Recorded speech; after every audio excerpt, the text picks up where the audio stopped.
चलिए तो अब देखते हैं, अभी प्रीवियसली हम लोगों ने देखा था one of the beautiful question on inductor and switching condition. Okay, उसमें मैंने एक क्वेश्चन सेलेक्ट किया तो उससे मैंने बहुत सारी चीजें बताया आपको। तो मैं आज ये क्वेश्चन ले रहा हूं और इसमें देखो one of the best question, one of the beautiful question to understand the concept of the two time constants. Okay, two time constant, यहां देखना दो टाइम कॉन्स्टेंट है, मजा आएगा आपको। ओके, देखिए जरा ध्यान से क्या कह रहा है क्वेश्चन, क्या एग्जैक्टली है। ये कुछ सर्किट आपको दिया है, कह रहा है for t less than 0 switch क्या है बेटा, ओपन है। ओके, स्विच ओपन है and for t greater than 0 switch क्या है, सॉरी स्विच क्लोज है, स्विच क्लोज है एंड स्विच क्या है, ओपन है। सर्किट में दिख रहा है आपको कि t 0 पे स्विच ओपन हो जा रहा है, ऐसे एरो बना है मतलब ओपन हो रहा है, ठीक है। डाउनवर्ड एरो होता है तो ये क्लोज हो रहा है। ओके, तो आपके पास ये कंडीशन आपको दिया, आपसे बोला है क्वेश्चन में, क्या बोला है ध्यान सुनिए, क्वेश्चन में एक बार देख लूं क्या बोला है। क्वेश्चन बोला है find the value of v not t, find the value of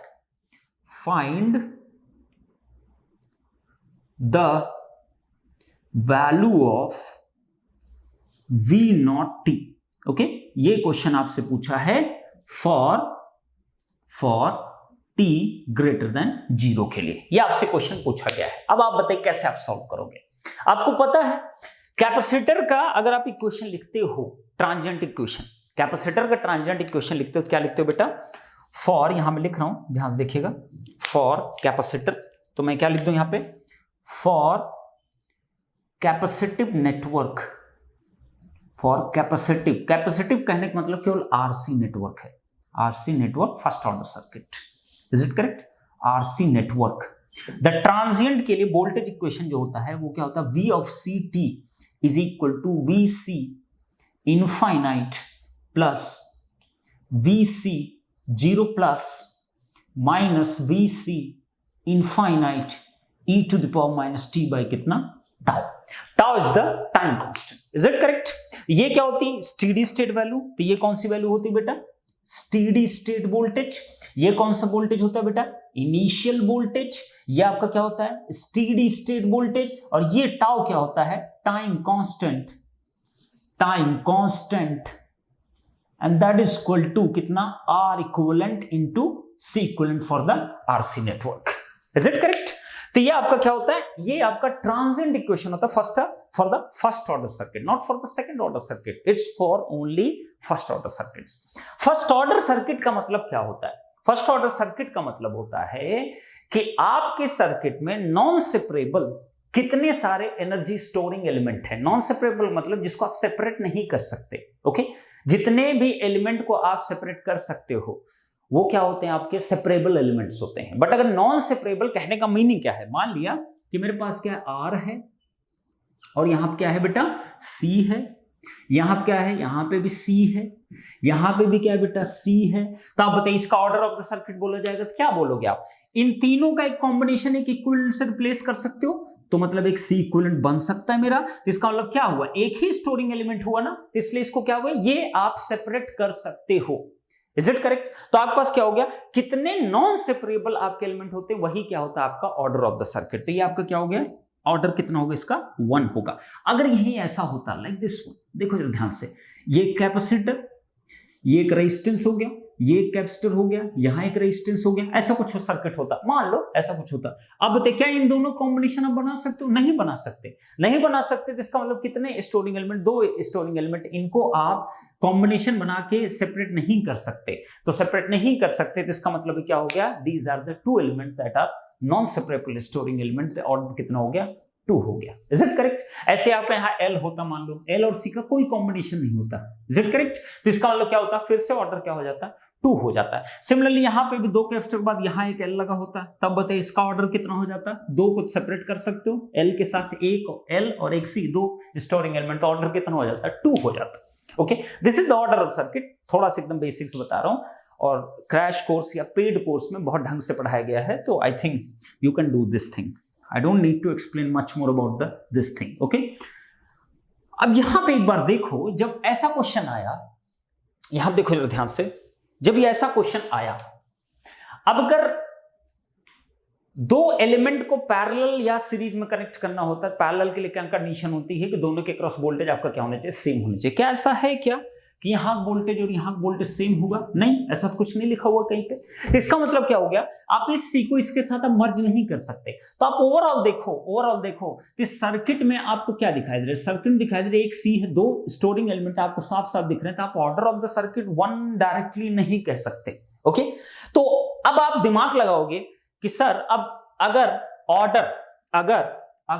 if order of the circuit आपको नहीं दिख रहा है कि कैसे मैं डिसाइड करूं, 1 होगा 2 होगा क्या होगा, तो आपके पास क्या होता है, हमेशा क्या होता है, एक लाप्लास डोमेन अप्रोच होता है। लाप्लास डोमेन अप्रोच होता है कि नहीं होता? Laplace domain approach, is it correct? तो लाप्लास डोमेन में आप क्या कर देते हो, इनिशियल कंडीशंस को फाइंड आउट करके लाप्लास डोमेन में आप रिप्लेस करके आप सर्किट में चीजों का फाइंड आउट करते हो। यही लाप्लास डोमेन में आप करते हो। बट जब तक बहुत ज्यादा नेसेसरी ना हो तब तक आप लाप्लास डोमेन को फॉलो अप मत करो। एक बार लाप्लास डोमेन लिखो फिर उसका इनवर्स लगाओ, तो इतना लंबा चौड़ा मेथड क्यों करना? ओके, बट अगर कहीं कुछ भी ना समझ में आए, लाप्लास डोमेन बिल्कुल लगाइए आप, वो बेस्ट अप्रोच होगा। बट अगर चीजें सुटेबली इजिली हो सकती टाइम डोमेन से, तो आप टाइम डोमेन को प्रेफर करिए। अब जैसे यहां देखिए, आप जरा ध्यान से देखो कि आपको यहां क्या दिख रहा है। अगर V0t हमको चाहिए तो ध्यान से देखना जरा सर्किट को। ओके, अगर इसको मैं अच्छे से देखूं इस सर्किट को, तो यहां मुझको दो पैरेलली कनेक्टेड दो आरसी नेटवर्क दिख रहे हैं जो आपस में सीरीज में कनेक्टेड। ध्यान से देखो, ये एक नेटवर्क, ठीक है, इसको मैं कह दूं RC2 नेटवर्क, और इसको मैं कह दूं ये वाला नेटवर्क। ध्यान से देखो, ये नेटवर्क। ओके, ये नेटवर्क क्या हो गया, this is the RC1 network. Okay, आप ध्यान से देखो, अगर ये एक पूरे ब्लॉक को मैं ले लूं तो ये ब्लॉक और ये दोनों ब्लॉक आपस में किस में connected, parallelly connected, series connected, दोनों सीरीज में कनेक्टेड। अरे भाई देखो ना ध्यान से, इसको मैं ऐसे भी बना सकता था, ध्यान से देखना, इसको अगर मैं ऐसे हटा के ऐसे बना देता, बस आपके कन्वीनियंस के लिए बता रहा हूं, दैट्स इट, ऐसे करके, और यहां से इसको ऐसे लगा देता, कोई इफेक्ट पड़ा इससे? No, there is no effect. इसका मतलब क्या हो गया कि देखो, जो करंट यहां पे होगी वही करंट यहां पे भी होगी, वही करंट यहां, मतलब इस ब्लॉक में जो टोटल करंट आएगी और इस ब्लॉक में जो टोटल करंट आएगी दोनों सेम होगी। तो मैं ये कह सकता हूं ना कि यहां पे 2 RC network RC1 and RC2 are connected in series, है कि नहीं? ऐसा कनेक्टेड इन सीरीज, सही है, बिल्कुल सही है। तो दो आरसी नेटवर्क आपको दिख रहे हैं, तो मैं सेपरेट एनालिसिस कर लेता हूं ना, इजी हो जाएगा, तुरंत हो जाएगा क्वेश्चन। देखो जरा ध्यान से क्या करना मुझको, तो इसको मैं हटा दूं बेटा। अब आप बताइए, अब अगर मैं सेपरेट एनालिसिस करना चाहूं तो मैं RC1 के लिए एक एनालिसिस कर लूंगा, RC2 के लिए एनालिसिस कर लूंगा, और मुझे पता है कि इस ब्लॉक में जो करंट टोटल जाएगी, मतलब इस पॉइंट में जो करंट होगी वही डिस्ट्रीब्यूट होगी ना इसमें और इसमें, फिर यही दोनों मिलके ये वाली करंट निकालेंगे और ये करंट सेम आएगा। इसका मतलब इस ब्लॉक दोनों में करंट क्या होगा, सेम ही आएगा। ब्लॉक में मैं करंट बोल रहा हूं, ये करंट और ये करंट सेम नहीं बोल रहा हूं, मैं कह रहा हूं इस पूरे ब्लॉक में जो टोटल करंट एंटर करेगी उतनी ही करंट बाहर भी निकल आएगी और वही करंट इसमें भी एंटर करेगी। ओके, तो मैं सेपरेट एनालिसिस कर लेता हूं, इजी हो जाएगा, बहुत आसान हो जाएगा। देखो जरा ध्यान से देखना। ओके, अब आप बताइए, अगर मैं कह दूं, मान लो सेपरेट टाइम डोमेन में एनालिसिस करना है, तो अगर मैं कह दूं कि ये नेटवर्क है ही नहीं सर्किट में, तो इसका मतलब केवल ये वाला नेटवर्क है, करंट इसमें ये आपकी फ्लो कर रही है, इज इट करेक्ट नो? अब सोचो, जरा सोच के देखो इस चीज को। अगर मैं इस करंट को फाइंड आउट कर लिया, उसके बाद मान लो मैं इसको निकाल भी दूं इस नेटवर्क से, मान लो निकाल भी दूं इस नेटवर्क को और इसको एक शॉर्ट सर्किट ऐसे रिप्रेजेंट कर दूं, तो बताओ करंट तो उतनी ही फ्लो करेगी ना इसमें। एक बार हम इन दोनों को लेके करंट निकाल चुके हैं यहाँ पे, तो जो इसमें ड्रॉप आएगी इसका इससे कोई मतलब ही नहीं होगा। सिमिलरली करंट अगर हम पहले जानते हैं और इसमें हमको पता है, तो इसका जो वोल्टेज ड्रॉप आएगी इससे कोई मतलब नहीं है, क्योंकि करंट में ऑलरेडी हम इन दोनों को कंसीडर कर चुके थे, है कि नहीं? सिंपल सा बेसिक नेटवर्क। ओके, तो इसका मतलब मैं दोनों ब्लॉक से अलग अलग भी परफॉर्मेंस एनालिसिस कर सकता हूं और वो फटाफट आंसर आएगा। देखो जरा ध्यान से, अब जब भी आपको एक्सप्रेशन लगाना है VCT का, आपको क्या क्या वैल्यूज चाहिए होते हैं, VC इनफाइनाइट और VC 0+। ओके, अब बताइए जरा, ध्यान सुनिएगा, अब ध्यान सुनो, क्वेश्चन स्टार्ट कर रहा हूं मैं। तो मैं ये थोड़ा सा एक आइडिया दिया कि आप डायरेक्टली टाइम डोमेन सॉल्व कर सकते हो, लाप्लास डोमेन एक ऑप्शन है आपके पास, बट इतनी मेहनत मत करो लाप्लास डोमेन के लिए, बेटर है कि आप टाइम डोमेन फटाक से निकाल दो, किसी ने ट्रांजिएंट ढंग से पढ़ लिया होगा तो उसका आंसर वो तुरंत बता देता। ओके, अब आप बताओ बेटा, अब आप बताइए मुझको एक चीज, अब ध्यान से देखो, अगर मैं VC की बात करूं तो एक तो 5 माइक्रोफैरेड है, एक 1 माइक्रोफैरेड, आपको V0T निकालना है। तो V0T कब निकलेगा? V0T तभी निकलेगा, आप ध्यान से सुनिए और जवाब दीजिएगा, जब आपको कौन सा वोल्टेज पता हो। V0T अगर पाना है तो यहां का वोल्टेज पता होना चाहिए और यहां का वोल्टेज पता होना चाहिए। अगर ये वोल्टेज, ये दोनों वोल्टेज पता चल गए, दोनों को जोड़ दिया हमने, तो हमको क्या मिल जाएगा? V0T मिल जाएगा। That's it. अब बताइए, अगर ये दोनों पैरेलली कनेक्टेड, जो वोल्टेज यहां पे आएगा वही वोल्टेज यहां पे भी आएगा, पैरेलल कॉम्बिनेशन। सेम मैनर में जो वोल्टेज यहां पे, वही वोल्टेज आपको कहां मिलेगा? यहां पे मिलेगा। इज इट करेक्ट और नॉट? तो अगर मैं कह दूं कि इस वोल्टेज में जो वोल्टेज इस कैपेसिटर के क्रॉस होगा, उस वोल्टेज का नाम मैंने क्या दे दिया? VC1 नाम दे दिया। सही है कि नहीं सही है? नेक्स्ट बताइए। और इसके क्रॉस जो वोल्टेज, उसको मैंने क्या नाम दे दिया?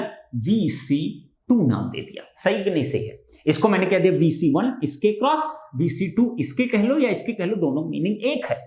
अल्टीमेटली मुझको VC1 और VC2 की वैल्यू अगर मिल गई, दोनों का ऐड कर दिया, मुझको V0T की वैल्यू फाइंड आउट कर लिया। That's it, question is over now. अब VC1 VC2 तो मैं फटाक से निकाल दूंगा। देखो जरा कैसे, ध्यान से देखिए जो। आप बताइए, मैं अगर कहूं केस फर्स्ट, मैं एक एक पॉइंट, मैं ज्यादा टाइम लेके इसलिए समझाता हूं, ये क्वेश्चन केवल 2 मिनट का क्वेश्चन है, बट मैं ज्यादा टाइम लेके इसलिए समझा, आपको एक एक पॉइंट क्लियर होना चाहिए। दैट्स इट, वो मेरा मोटिव है। ओके, अब आप बताइए बेटा, अब आप बताइएगा, जरा ध्यान से सुनिए और जवाब दीजिए। Case first, for t less than 0, बोलो जरा, t लेस देन 0 को आप बताइए, स्विच क्या है आपका? क्लोज है, स्विच क्लोज है, स्विच आपका क्या है बेटा? क्लोज है। इनिशियली आपका क्या है? क्लोज है। क्लोज है तो बताइए जरा, कैपेसिटर स्टेडी स्टेट पे कैसा बिहेवियर होता है? Open circuit. सही कि नहीं सही है? तो आप बताइए जरा, अब अगर स्विच आपका क्लोज था तो सर्किट कैसा बनेगा? सर्किट बन गया आपका, देखिए जरा ध्यान से, प्लस माइनस, बोलो बेटा, ये आपका क्या हो गया? 15 ओम। स्विच क्लोज कर दिया, बोलो यहां क्या है? रेजिस्टेंस 20K, ऊपर क्या हो चुका है? बोलो ओपन सर्किट। नेक्स्ट बताइए बेटा, इधर क्या होगा? ये क्या हो चुका है? Open circuit. और यहां क्या है बेटा? रेजिस्टेंस ऑफ कितना? जल्दी बता दो, ये लो। अब बताइए, अब 20K, ये कितना बेटा? 40K है। चलो भाई 40K लिख दिया, एकदम सही है। अब बताइए, अब ये कितना है? 15K है। ये कितना है बेटा? 15 वोल्ट है। सही है कि नहीं सही है? बिल्कुल परफेक्ट चल रहे हैं हम लोग। अब बताइए जरा, ये करंट कितनी आ जाएगी? इसको मैं I0 मान लूं, कोई इश्यू है? नहीं इश्यू है। तो आप बताइए, अगर ये करंट में निकालना चाहूं तो बोलो जरा कितना आ जाएगा? I0 is equal to 15 divide by 10, 15 plus 20, 35, 35 और 40 कितना होता है? 75। तो मैं क्या लिखूं? 75 इंटू 10 टू द पावर कितना? 3, क्योंकि किलो में है। तो बताइए इसका आंसर कितना आ जाएगा? इसका आंसर आ जाएगा बेटा 15 divide by 75.2 milli ampere, 0.2 milli ampere. Okay, सही है। 10 पावर ऊपर गया, -3 हुआ, 10 पावर -3, तो कितना आ गया? 0.2 मिली एम्पियर। तो ये मेरा करंट की वैल्यू आ गई। अब बताना जरा क्या होगा, आप बताइए जरा। VC1, VC2, VC1 की जो वोल्टेज है, जो वोल्टेज यहां होगा वही यहां पे भी होगा, ओपन सर्किट के क्रॉस भी। तो आप बताइए, इसके क्रॉस वोल्टेज, इसके क्रॉस वोल्टेज, ये वोल्टेज क्या कहलाएगा? VC1 की कौन सी वैल्यू? 0 कंडीशन पे, ये सॉरी 2 है ना, ये 2, और यहां क्या होगा? VC1 0 कंडीशन में। सही है कि नहीं सही है? अब बताइए, VC1 और VC2 अगर निकालना है तुमको, तो बोलो जो करंट इसमें जा रही, इस रेजिस्टेंस मल्टीप्लाई कर दो, वोल्टेज आ गया। जो करंट जा रही है, इस रेजिस्टेंस मल्टीप्लाई कर दो, वोल्टेज आ गया, क्योंकि इसमें तो कोई करंट जाएगी नहीं, तो कौन सी करंट जाएगी? I0। तो आप बताइए, VC1 0 इज इक्वल टू कितना आ गया? बोलो बेटा, करंट की वैल्यू पता है, रेजिस्टेंस पता है, बोलो कितना हो जाएगा? 40 इंटू 0.2, दैट्स इट। कितना हो जाएगा? 4 दूनी 8 इज इक्वल टू कितना? वोल्ट। ये K में है, ये मिली में है, दोनों कैंसिल आउट करेंगे एक दूसरे, कितना आएगा? 8 वोल्ट।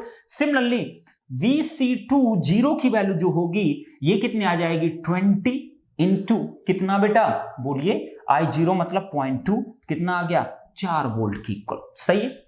आपने जब स्विच आपका क्लोज था t<0 पे, ये वोल्टेज की वैल्यू आ गई किसके, कैपेसिटर के अक्रॉस, और इसकी बड़ी जरूरत थी हमको ट्रांजिएंट इक्वेशन लिखने के लिए। ओके, लाप्लास से भी करोगे तो भी इसकी तुमको जरूरत पड़ेगी, तो इसलिए बहुत इंपॉर्टेंट ये, आपको इसको पहले फाइंड आउट करना ही पड़ेगा। ओके, चलो आगे बढ़ते हैं। अब आप देखिए, अब मैं और आगे बढ़ता हूं, हटा दूं इसको, चलो ये हटा देते हैं, इसकी जरूरत नहीं हमको। ओके, आपको पता ही है तो बाद में भी लिख देंगे, ऐसी क्या टेंशन है। अब आप बताइए, अब अगर मैं कहूं आपसे कि फॉर t ग्रेटर देन 0 के लिए सर्किट बनाइए, t ग्रेटर देन 0 के लिए सर्किट बनाइए, क्या होगा सर्किट, बताइए जरा कैसे आपका बनेगा। तो सर्किट आप बनाओगे तो आपको क्या मिलेगा, बोलिए बेटा। t ग्रेटर देन 0 का मतलब हुआ for t greater than 0 switch क्या होगा, क्लोज होगा। होगा कि नहीं होगा, स्विच अगर क्लोज होगा तो बोलिए सर्किट कैसा दिखाई देगा, बोलो बेटा सर्किट कैसा दिखाई देगा। स्विच क्या होगा, ओपन होगा ना, ओपन होगा, तो सर्किट कैसा दिखेगा, बोल दो फटाक से, सर्किट कुछ ऐसा दिखेगा। स्विच ओपन हो गया, हटा दो इसको। ओके, ये आपको सर्किट दिख गया फॉर t ग्रेटर देन 0 के लिए।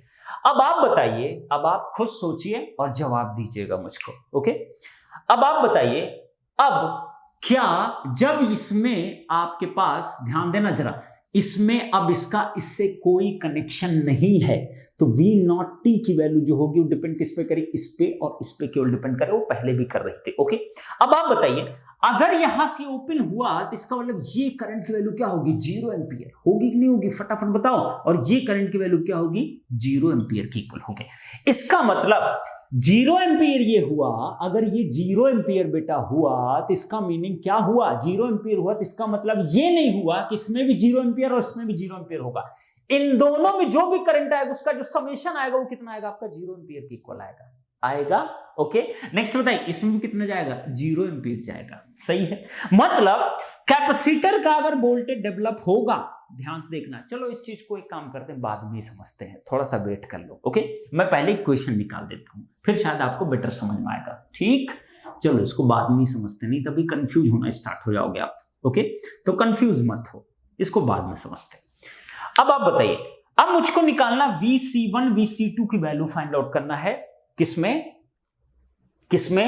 40 ग्रेटर देन 0 के लिए। तो क्या होता है, बोलो बेटा, VC1t अगर मैं कैलकुलेट करूं तो मेरे पास क्या आएगा, VC1 की इनफाइनाइट पे value steady state plus VC0 की माइनस VC कितना इनफाइनाइट 1 और टाइम कांस्टेंट e⁻t बाय कितना τ1।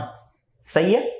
अब बताइए जरा, VC1 की अगर इनफाइनाइट वैल्यू बात की जाए तो स्टेडी स्टेट पे इसकी वैल्यू बताइए कितनी आएगी। स्टेडी स्टेट पे ये कैसा बिहेव करेगा, ओपन सर्किट। स्टेडी स्टेट कैसा बिहेवियर होता है, ओपन सर्किट। अब अगर ये भी ओपन हुआ और ये भी ओपन होगा, स्टेडी स्टेट में दोनों की वैल्यू क्या होगी, ओपन सर्किट। तो आप बताइए क्या इसमें कोई वोल्टेज कनेक्टेड है। टी इनफाइनाइट अगर अप्रोच कर रहा है तो मतलब स्विच तो ऑफ हो रखा है। स्विच अगर ऑफ हो रखा है तो इसका मतलब क्या, इधर से कोई सप्लाई ही नहीं मिल रही, तो इसके अंदर वोल्टेज भी क्या आएगा, जब इसमें कोई करंट ही नहीं फ्लो करेगा, क्योंकि ये ओपन हुआ, इसमें ऑलरेडी कोई करंट नहीं फ्लो करेगा। बताइए इसके क्रॉस वोल्टेज क्या आएगा, 0 वोल्ट। तो इसका मतलब ये कितना होगा, 0 वोल्ट। नेक्स्ट बताइए, प्लस का इनिशियली कितना वोल्टेज आ चुका है हमारे पास VC1 का 8 वोल्ट, माइनस का 0 वोल्ट। नेक्स्ट बताइए e⁻−t बाई कितना बेटा, τ1 कौन सा है, VC1 के लिए ये सर्किट हम यूज कर रहे हैं, तो टाइम कांस्टेंट इसका कितना आएगा सर्किट का, कैपेसिटर मल्टीप्लाइड बाई रेजिस्टेंस, ये इसका टाइम कांस्टेंट इस वाले RC सर्किट का है। तो आप बताइए कितना आ जाएगा, टाउ इज इक्वल टू कितना आ गया बेटा, R1 कितना है 40 10⁻³ इंटू C की वैल्यू है 1 इंटू 10 कितना -6 की इक्वल। सही है कि नहीं, सही है, सही है। इसका मतलब मेरा फाइनल आंसर जो आ गया, VC1 की वैल्यू आ गई कितनी बेटा, 8 e⁻⁻t बाई कितना बेटा 40 इंटू 10⁻³ कितना -3 की equal. This is the VC1t की वैल्यू आ गई फॉर टी ग्रेटर देन 0 और ये सेटिस्फाइड है। टी 0 पे अगर इसमें पुट करोगे तो ये वैल्यू कितनी 1, कितना वोल्ट आना चाहिए 8 वोल्ट। VC1 0 की वैल्यू कितनी है 8 वोल्ट की इक्वल है, सही है। तो एकदम परफेक्ट एक्सप्रेशन हमने VC1 का फाइंड आउट कर लिया। अब बताइए, अब अगर मुझको VC2 की वैल्यू फाइंड आउट करनी हो तो मैं कैसे फाइंड आउट करूं, बताइए जरा कैसे फाइंड आउट करूं, कैसे मैं निकालूं, बताओ जरा कैसे बेटा निकलेगा, बताइए। तो कैसे निकलेगा, 4 वोल्ट है, ओके। VC2 फटाफट बता दो। Genic Prime is the new features by Genic Education where you will get 450 plus video series questions explanation, Prime Facebook group for doubt solving, assignments, live sessions and many more. If you are interested then visit website and join quickly. For any query call on 9837933283. तो देखो easy है एकदम VC1T। अगर आप transient ढंग से पढ़ो तो ये केवल 1 मिनट के अंदर इसका एक्सप्रेशन आपका निकल जाना चाहिए, आपको इतना कुछ करने की जरूरत नहीं पड़ेगी। अब बताइए जरा, सिमिलरली फॉर VC2 अगर लिखोगे एक्सप्रेशन तो क्या मिलेगा, VC2 infinite plus VC2 0 minus VC infinite e to the power minus t by अब टाइम कांस्टेंट सेकेंड वाले RC सर्किट का इसका सेपरेटली में कर दिया और बिल्कुल ये होगा, इस पे कोई रोक नहीं लगा सकता, नहीं कर सकते, बिल्कुल कर सकते हो। अगर करंट तुम जान चुके हो तो इसका मतलब आप इसको अलग करो, कुछ भी करो, क्या फर्क पड़ता है, इसके वोल्टेज पे केवल इस करंट का रोल है, that's it, nothing else, okay. अब बताइए, अब अगर मैं कहूं कि VC इनफाइनाइट की वैल्यू कितनी होगी, 0 ही तो आएगी स्टेडी स्टेट पे, क्यों, क्योंकि ये अगर इससे कनेक्ट ही नहीं है तो कोई भी करंट यहां सप्लाई नहीं होगा और स्टेडी स्टेट पे इसकी ओपन सर्किट होगा, ओपन सर्किट होगा और ये करंट अगर ये ओपन हुआ तो इसमें करंट 0 हुई, ये ऑलरेडी 0 है तो इसमें 0 ही जाएगी, तो इसका मतलब इसके क्रॉस जो ड्रॉप होगा वही तो होगा VC2 का ड्रॉप। तो इसका मतलब ये भी वैल्यू कितनी 0 प्लस ये कितना था 4 volt minus 0 e to the power minus t by, बोलो बेटा टाउ 2 कितना होगा, दिस मल्टीप्लाइड बाय दिस, तो 20 into 10 to the power 3 multiplied by 5 into 10 to power कितना -6 की इक्वल, सही है। तो फाइनल एक्सप्रेशन क्या आ गया, VC2 is equal to 4 e to the power minus t divide by 5 दूनी 10 कितना होता है 100। 100 का मतलब 10 की पावर 2, 10 की पावर 2 प्लस 10 पावर 3 कितना 10 पावर 5, तो कितना बचा 10 पावर -1 और 10 पावर -1 को क्या लिख सकते हैं 0.1 की इक्वल, सही है। यह आ गया VC2, ओके। अब बताइए जा, तो फाइनली अगर मैं लिखूं अब V0T कितना होगा, तो V0T क्या है, इन दोनों में केवल लगाओ ना, दिस प्लस दिस, तो दोनों सम कर दो, VC1T प्लस का VC2T, वैल्यू लिख दो बेटा 8e to the power, 8e to the power ये कितना होगा आपका 10 पावर 3 है ना, तो इसको डायरेक्ट लिख दो ना -t डिवाइड बाई 0.2 हो गया, 3 तक जाना है तो 0.04 प्लस का 4e to the power -t divide by कितना बेटा 0.1 की इक्वल, सही है। ये V0T का एक्सप्रेशन आ गया, फाइनल एक्सप्रेशन फॉर V0T जो आपको फाइंड आउट करना था, ओके। तो V0T आ गया। अब इसमें तुम इसको और इजी सोच सकते थे, कैसे, आपको इतना लंबा चौड़ा एक्सप्रेशन लिखने की जरूरत भी नहीं थी, मैं तो बस आपको इसलिए लिखा कि आप ये एक्सप्रेशन बड़े वेल नोन हो इसलिए लिख दिया केवल। आप खुद सोचो, अगर जब स्विच ओपन हो गया तो एक सोर्स फ्री सर्किट बन गया, जब भी सोर्स फ्री सर्किट होता है तो हमेशा कैसा एक्सप्रेशन होता है, स्टैंडर्ड डिस्चार्जिंग इक्वेशन। और स्टैंडर्ड डिस्चार्जिंग इक्वेशन क्या होता है बेटा, initial value of that function multiplied by e to the power -t by कितना उसका टाइम कांस्टेंट, यही तो है स्टैंडर्ड डिस्चार्जिंग इक्वेशन, ओके। तो स्टैंडर्ड डिस्चार्जिंग इक्वेशन तो मिलना था, और कैपेसिटर केस में वोल्टेज हमेशा क्या होता है, एनर्जी के लिए एसोसिएटेड होता है, तो ऑब्वियस बात VCT वैल्यू डिस्चार्जिंग ही मिलनी थी, मतलब कम होगी टाइम के साथ साथ, तो कम हो रही है ना, देखो ना e का फंक्शन -t बाई 0.1 है, तो कैसा आएगा, अगर इसको भी ड्रॉ करते तो कैसा आता बेटा, बोलिए जरा, कुछ इस तरीके वोल्टेज का आपका ग्राफ बनेगा। इसका अगर ड्रॉ करते इस वाले वोल्टेज का तो इसका भी कैसा बनता बेटा, कुछ इस तरीके का आपका ग्राफ बनता। इसका इनिशियल वोल्टेज कितना आता, 4, इसका कितना आता बेटा 8, स्टेडी स्टेट इसका भी 0, इसका भी 0। इन दोनों का समेशन अगर करोगे तो ये वैल्यू आ जाएगी, दोनों ग्राफ को जोड़ दो, जो वैल्यू आ जाएगी that is your the value of V not T. समझे मेरी बात? तो V नॉट टी की वैल्यू कितनी हो गई, इतनी। अब स्टेडी स्टेट अगर पूछ लेता, जरा सब कुछ देखते ना ध्यान से, इससे देखो कितनी एनालिसिस V नॉट टी कर सकते हैं। तो V नॉट टी हमने फाइंड आउट कर लिया कि हमारे पास इतनी वैल्यू आएगी। ओके चलो, अब इसमें अगर मैं इसी एक्सप्रेशन को और एनालाइज करता और क्या क्या इसमें पूछ सकता था, सोचो जरा क्या क्या बेटा पूछ सकता था। दूसरा क्वेश्चन क्या पूछ सकता था, इसमें आपसे पूछ सकता था बताइए steady state value of V not T. तो स्टेडी स्टेट अगर वैल्यू निकालनी होती, मान लो इसी question is done, V not T is done. अब अगर पूछ लेता कि steady state value of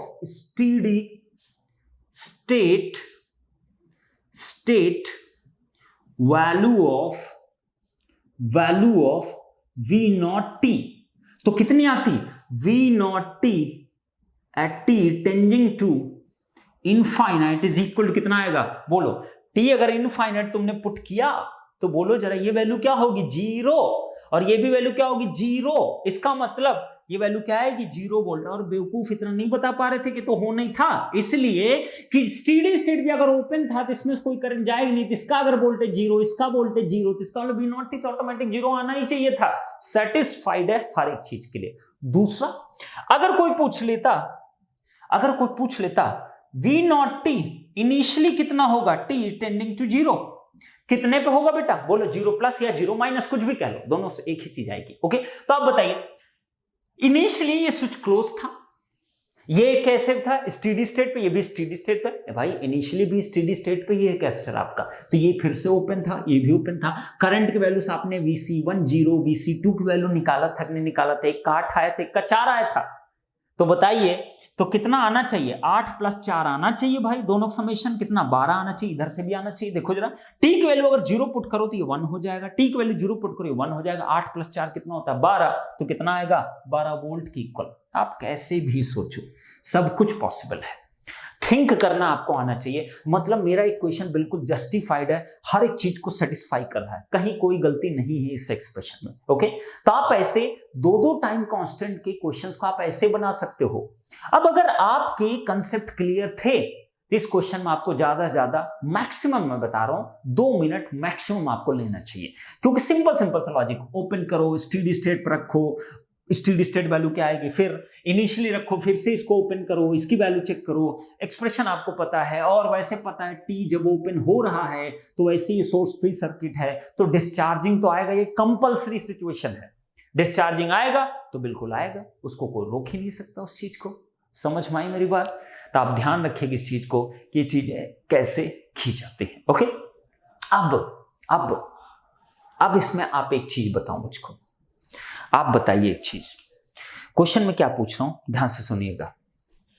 question इसमें और भी पूछा जा सकता है, आप बताइए जरा इस चीज को, आप बताइए अब क्या क्या चीजें पूछी जा सकती है इसमें, ध्यान देना जरा एकदम ध्यान से। अगर मैं कहता आपसे, मान लो मैं कहता आपसे सर्किट वैसे बना दो फिर से, ठीक है, देखो इसमें और क्या क्या चीजें पूछी जा सकती हैं। T = 0, ओके, क्या क्या पूछ सकते हैं इसमें और, तो चलो मैं अगर इसमें पूछता थर्ड क्वेश्चन, 3 क्वेश्चन हो गए, 4th वन। ओके, अब अगर मैं पूछता बताइए find the total initial energy of capacitor, बताइए जरा कितना निकालते हैं आप। अगर इनिशियली कितना इन कैपेसिटर के पास एनर्जी है टोटल, तो कैसे निकालते बोलिए, W0 लिख देता हूं, तो मैं क्या लिखूंगा, W1 0 प्लस का कितना W2 0, सही। W1 का मतलब है इस वाले कैपेसिटर की मैं बात कर रहा हूं, तो हाफ C की वैल्यू बोलिए बेटा 1 × 10 पावर कितना, -6 सी वी स्क्वायर, VC10 की वैल्यू कितनी है, VC10 की वैल्यू कितनी, 8 वोल्ट की इक्वल है, तो मैं क्या लिखूंगा, इंटू 8 का स्क्वायर, सही। प्लस का नेक्स्ट क्या होगा, 1/2 इंटू इसके पास कितना एनर्जी होगा, 5 इंटू 10⁻⁶ इंटू VC2 की इनिशियली वोल्टेज कितना था, 4 वोल्ट की इक्वल था, तो 4 का स्क्वायर कर दो, ये 4 का स्क्वायर, ओके।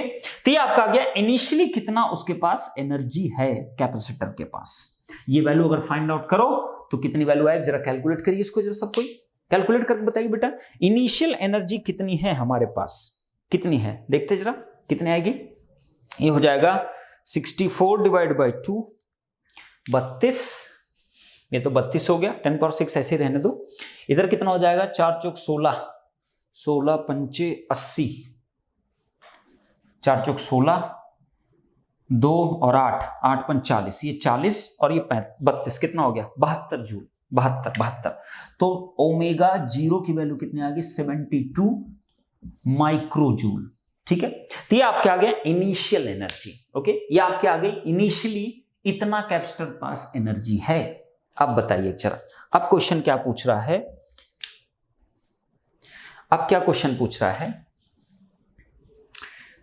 ये initial energy of the capacitor है, कितनी बेटा, इनिशियल इतनी एनर्जी है कैपेसिटर के पास, ओके। अब आप सोचो इनिशियल एनर्जी ये कैपेसिटर की है, इनिशियल एनर्जी, ओके, अच्छी बात है, इतनी एनर्जी है कैपेसिटर के पास, इतनी एनर्जी है इनिशियल। अब अगर मैं कहता कि मान लो, हटा दो इसको, इनिशियल एनर्जी पता है हमको, चलो अच्छी बात है। अब अगर मैं कहता, अगर मैं किसी पर्टिकुलर इंस्टेंट पे, अगर किसी पर्टिकुलर इंस्टेंट पे 72 जूल है इनिशियल एनर्जी, ध्यान रखना इस चीज का जरा, 72 जूल है, चलो एक बार इसको देख लेते हैं, 72 जूल है initial energy, initial energy 72 joule है, बार बार रिपीटेडली मैं कह रहा हूं, इनिशियल एनर्जी कितनी है, 72 जूल है, ओके, कितनी है, 72 जूल के इक्वल है।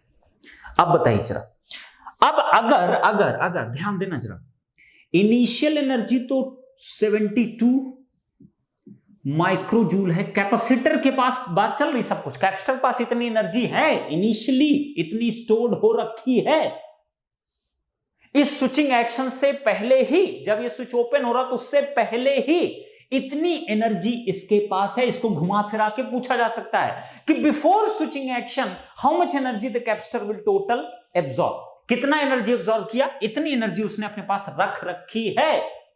अब अगर ये स्विच आपका क्या हुआ, ओपन हुआ, अब मान लो इसमें बहुत सारे क्वेश्चन आप बना सकते हो, आप नंबर ऑफ क्वेश्चन आप डेवलप कर सकते हो इनिशियली। अब इस सर्किट का कोई रोल नहीं बचा, हटा दो इसको, इसकी अब जरूरत नहीं हमको, चलो ये लो, अब ये ओपन सर्किट है, यहां पे ये प्लस माइनस कितना है, V0t की इक्वल है, ध्यान देना आप जरा, अब ध्यान देना बेटा, स्विचिंग एक्शन के बाद सर्किट ये है। अब बताइए इस सर्किट में कोई भी एक्सटर्नल सोर्स है, नहीं है, सोर्स फ्री सर्किट है, तो बताइए इस सर्किट में अब जो ये कैपेसिटर के पास जो एनर्जी इतनी स्टोर्ड है, वो एनर्जी कहां जाएगी, वो एनर्जी कहीं ना कहीं तो जाएगी ना। आपकी एनर्जी अगर कहीं जाना है तो कहां जा सकती है, ये सोच के देखो। स्टेडी स्टेट पर आप देखो, अगर एट टी इनफाइनाइट देखो तो W इनफाइनाइट कितनी एनर्जी कैपेसिटर के पास टोटल स्टेडी स्टेट पे बचेगी, आप देखो 0 आएगी। कैसे, ध्यान देना जरा, 1/2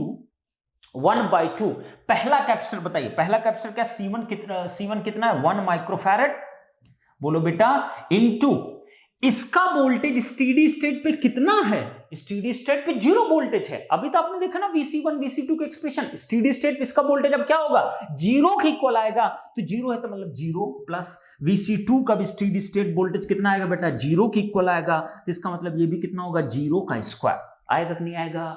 अब बताइए, तो इसका मतलब स्टेडी स्टेट इसके पास एनर्जी क्या होगी, 0 जूल की इक्वल, सही। मतलब कैपेसिटर बाद जो इनिशियली 72 माइक्रो जूल एनर्जी थी, वो एनर्जी स्टेडी स्टेट पे कितनी, 0 है, इसका मतलब कहीं ना कहीं तो गई एनर्जी ना, सोर्स तो हट चुका है, तो गई कहां वो एनर्जी कहीं नहीं गई, वो एनर्जी कहां हुई बेटा, रेजिस्टेंस जो है उसमें डिसिपेट कर गई। तो कितनी एनर्जी अगर पूछता अगर पूछता how much energy dissipated in the resistors is equal कितना आ जाता 72 माइक्रोजूल कूकल। कितना आता बेटा? इतना माइक्रोजूल एनर्जी दोनों रजिस्टर मिलके क्या कर देंगे? डिसिपेट कर देंगे। अब तुमसे थर्ड और क्या पूछा जा सकता है? और ये पूछ सकता था। तो कितने सारे देखो क्वेश्चंस हम लोग क्रिएट कर रहे हैं, कितने सारों को हम जवाब देते चले जा रहे हैं।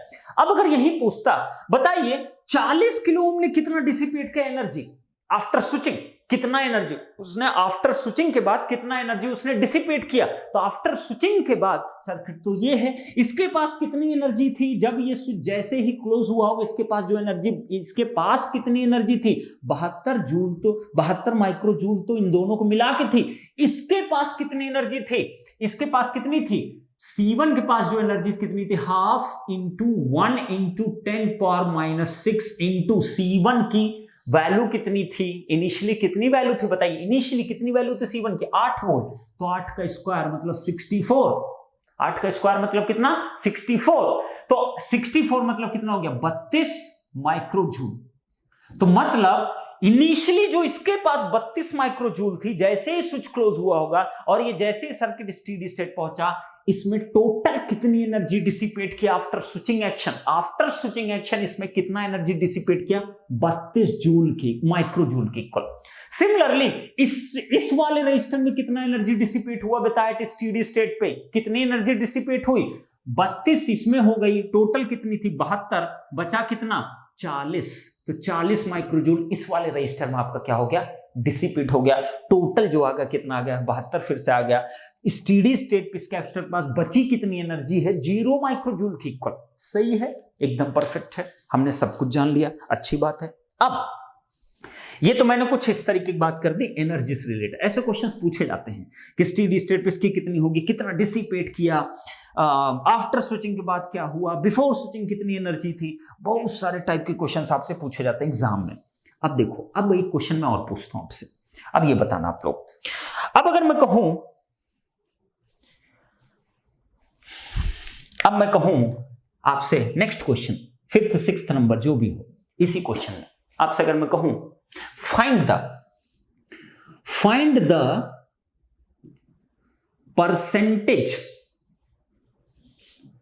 Percentage of initial energy dissipated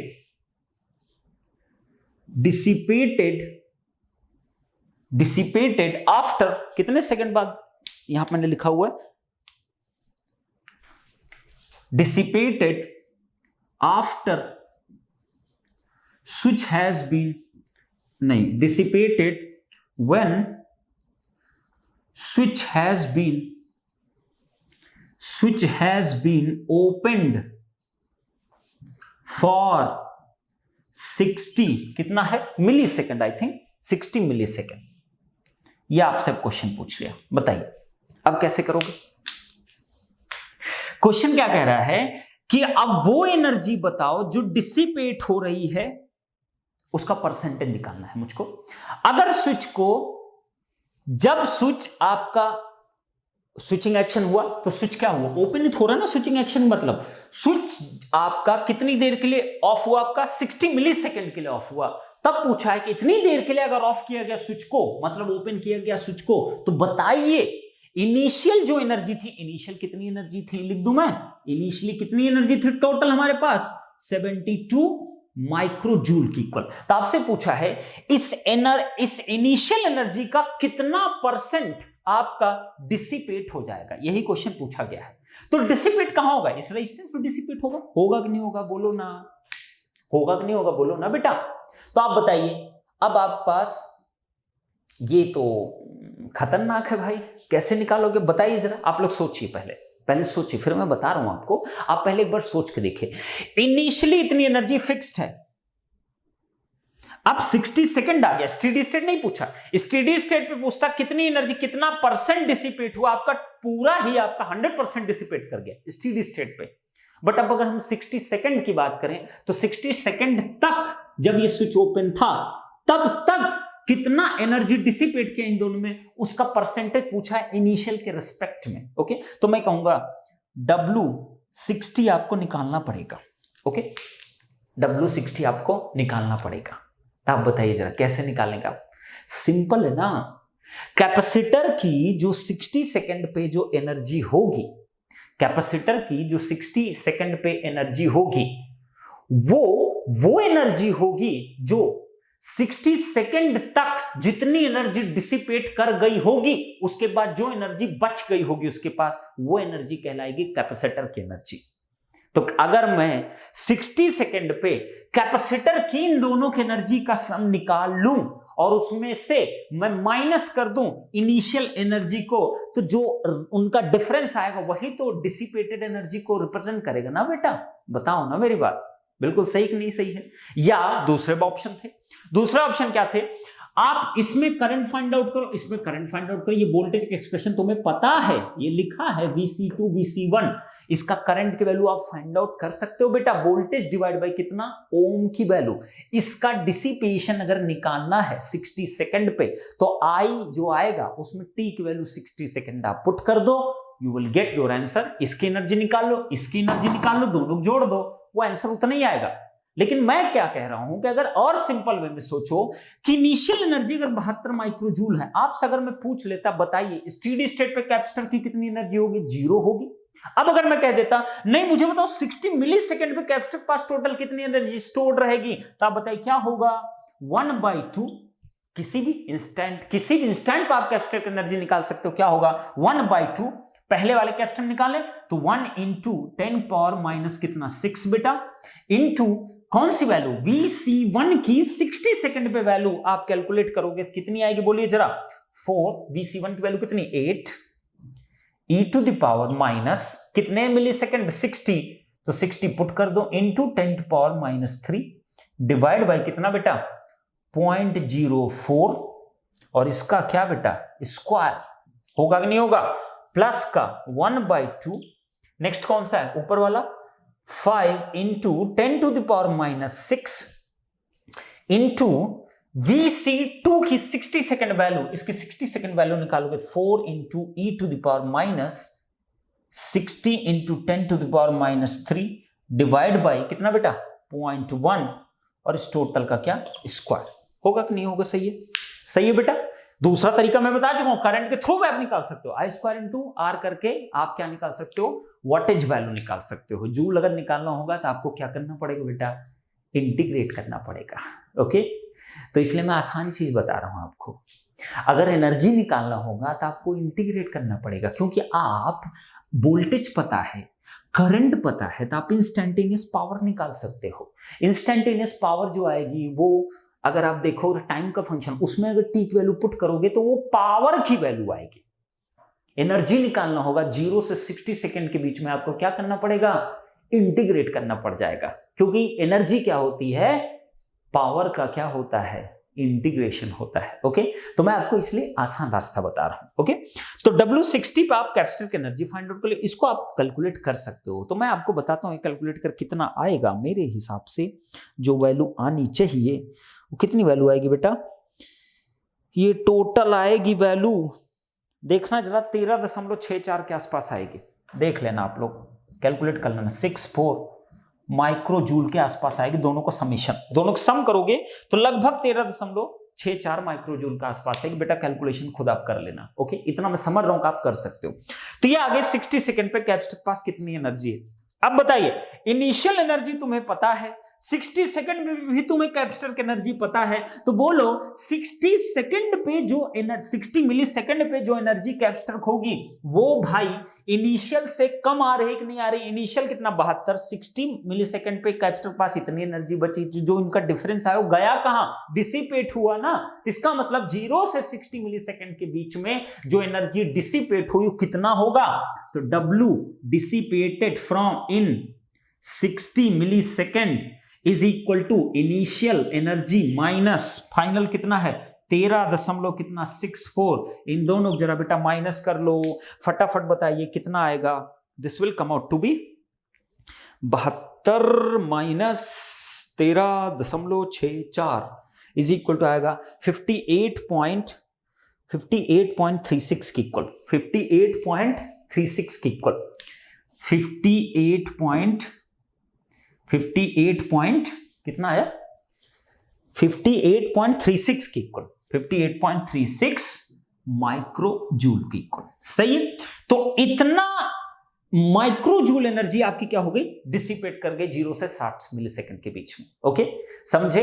अब बताइए, लेकिन उसने परसेंटेज पूछा था किसके रेस्पेक्ट में, इनिशियल के रेस्पेक्ट में। तो इनिशियल के रेस्पेक्ट में निकालोगे तो बोलो 58.36 डिवाइड बाई कितना है इनिशियल, 72 इंटू कितना 100 कर दो बेटा, कितना परसेंट आएगा जरा निकालिए सबको, कितना परसेंट आ जाएगा। This will come out to be 72 is equal to, ये आ गया 81.05%, 81.05%। मतलब कि इनिशियल आपके पास 100% एनर्जी जो कैपेसिटर के पास थी 72 माइक्रोजूल थी, और 60 सेकंड के बाद जो कैपेसिटर के पास एनर्जी बची वो कितनी बची, 13.64। इसका मतलब कि रिमेनिंग एनर्जी जो थी 58.36 उतना डिसिपेट कर गए थे। इसका मतलब आप क्या कहोगे, 0 से 6 मिलीसेकंड बीच में इतना एनर्जी डिसिपेट हुआ। तो इनिशियल का कितना परसेंटेज डिसिपेशन में खत्म हो गया, 81.05%। इतनी एनर्जी डिसिपेट कर चुकी 0 से 6 मिलीसेकंड के बीच में ही। अब 6 सेकंड का आ गया और आप बढ़ोगे, स्टीडी स्टेट अप्रोच करोगे तो जो बची खुची एनर्जी है वो भी आपकी क्या हो जाएगी, डिसिपेट कर जाएगा, और स्टीडी स्टेट जाके कैपेसिटर एनर्जी कितनी हो जाएगी आपकी, 0 के इक्वल। ओके, तो होपफुली ये क्वेश्चन आपको समझ में आया होगा, और मुझे लगता है कि मैंने अपनी पूरी कोशिश की कि इसमें आपको मैक्सिमम से मैक्सिमम चीजें मैं बता सकूं।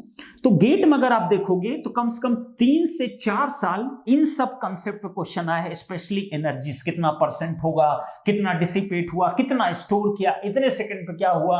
और यहाँ पे एक चीज और क्लियर हो गई कि कभी 2 टाइम कांस्टेंट के सेपरेट सर्किट अगर डायरेक्टली दिखाई दे रहे हैं आपको, तो आप उनका अलग अलग इक्वेशन डायरेक्ट बना सकते हैं, आपको लाप्लास ओप्लास करने की जरूरत नहीं पड़ेगी।